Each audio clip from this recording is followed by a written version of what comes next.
नमस्कार। आज हम बात करने वाले हैं ऑस्ट्रेलिया के एक ऐसे फैसले के बारे में जिसने ना पूरी दुनिया को सोचने पर मजबूर कर दिया है। ये फैसला किशोरों और टेक्नोलॉजी के रिश्ते को हमेशा के लिए बदल सकता है।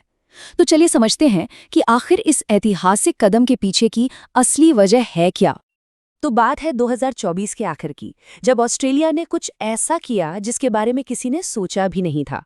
एक ऐसा कदम उठाया जिसने, आप कह सकते हैं, पूरी डिजिटल दुनिया में जैसे भूचाल ला दिया। तो ये है क्या? इसका नाम है ऑनलाइन सेफ्टी अमेंडमेंट एक्ट। अब आसान भाषा में इसका मतलब समझे तो 16 साल से कम उम्र के बच्चों के लिए इंस्टाग्राम, टिकटॉक, फेसबुक, मतलब जितने भी बड़े सोशल मीडिया प्लेटफॉर्म्स हैं, उन पर सीधी सीधी पाबंदी। और हाँ, इन कंपनियों को दिसंबर 2025 तक एक बहुत ही सख्त एज वेरिफिकेशन सिस्टम भी लागू करना होगा। और देखिए, ये कोई हल्की फुल्की चेतावनी नहीं है।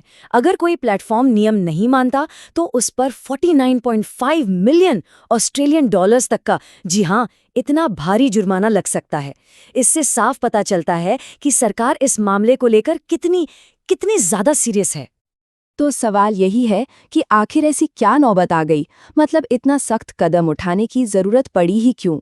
चलिए अब जरा इसके पीछे की वजहों को थोड़ा और गहराई से समझते हैं। देखिए, ये फैसला कोई अचानक से नहीं ले लिया गया। नहीं, इसके पीछे हैं सालों के वो आंकड़े जो सच कहूं तो काफी चौंकाने वाले हैं।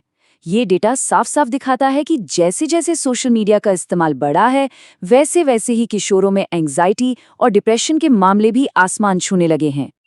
तो सबसे पहली और शायद सबसे बड़ी वजह है द कंपैरिजन ट्रैप, मतलब तुलना का एक ऐसा जाल। सोशल मीडिया ने ना इस तुलना को एक ऐसे अंतहीन खेल में बदल दिया है जो कभी खत्म ही नहीं होता और लगातार किसी के भी आत्मविश्वास को बस कम और कम करता जाता है। तो होता क्या है? होता ये है कि किशोरों पर इन्फ्लुएंसर्स की परफेक्ट लाइफ की, उनकी आइडियल जीवन शैली की चारों तरफ से जैसे बौछार होती रहती है। अब इसका सीधा असर उनके आत्मविश्वास पर पड़ता है, जो धीरे धीरे खत्म होने लगता है। एक तरफ जहां लड़कियां अपनी बॉडी को लेकर, अपने लुक्स को लेकर बहुत ज्यादा असंतुष्ट महसूस करती हैं, वहीं दूसरी तरफ लड़कों पर, उन पर टॉक्सिक फिटनेस ट्रेंड्स और रातों रात सफल होने के जो अवास्तविक पैमाने हैं ना, उनका जबरदस्त प्रेशर होता है। अब आते हैं दूसरी बड़ी चुनौती पर, द अटेंशन डेफिसिट लूप, यानी ध्यान भटकाने वाला एक चक्र। सच तो ये है कि ये प्लेटफॉर्म्स बनाए ही इस तरह से गए हैं कि वो हमारे ध्यान को, हमारी अटेंशन को पूरी तरह से अपने कब्जे में कर लें। ये एक ऐसा लूप है जिसका कोई अंत नहीं। हर एक स्क्रॉल के साथ दिमाग को डोपामाइन का एक छोटा सा किक मिलता है, मतलब एक पल की खुशी वाला एहसास। अब साइकोलॉजिस्ट्स तो ये तक चेतावनी दे रहे हैं कि ये जो स्क्रॉलिंग का पैटर्न है ना, ये काफी हद तक नशे की लत जैसा ही है। नतीजा क्या होता है? फोकस करने की ताकत घट जाती है, सब्र खत्म हो जाता है। और ये बात अब टीचर्स भी नोटिस कर रहे हैं कि कैसे एक पूरी की पूरी पीढ़ी कुछ मिनट से ज्यादा कहीं कॉन्सेंट्रेट ही नहीं कर पा रही है। और फिर आती है तीसरी बहुत बड़ी समस्या, नींद, या यूं कहें कि नींद की जबरदस्त कमी।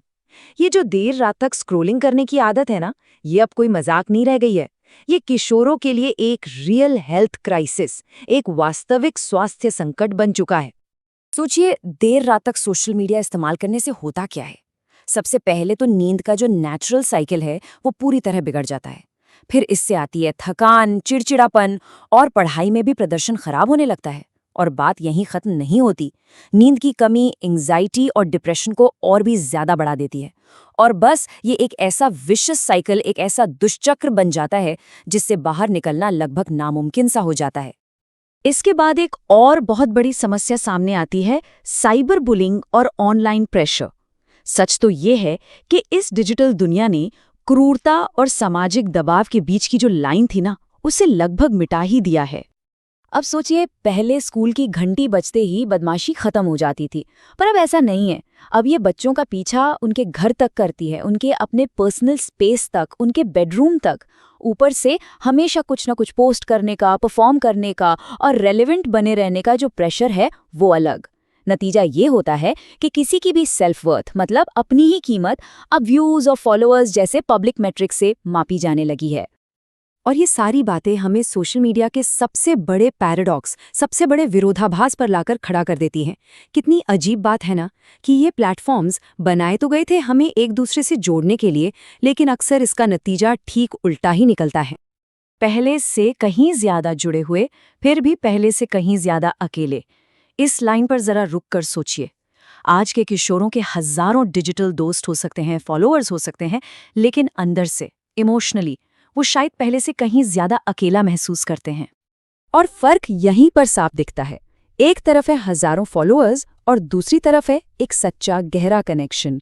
एक तरफ है कुछ सेकंड्स में गायब हो जाने वाले स्नैप्स और दूसरी तरफ है साथ में बिताए गए वो पल जो हमेशा याद रहते हैं। सच तो ये है कि कनेक्शन का ये जो भ्रम है ना, ये कभी भी असली इमोशनल सपोर्ट की जगह नहीं ले सकता, कभी नहीं। तो अब सवाल ये उठता है कि क्या ऑस्ट्रेलिया का ये कानून ही सही समाधान है?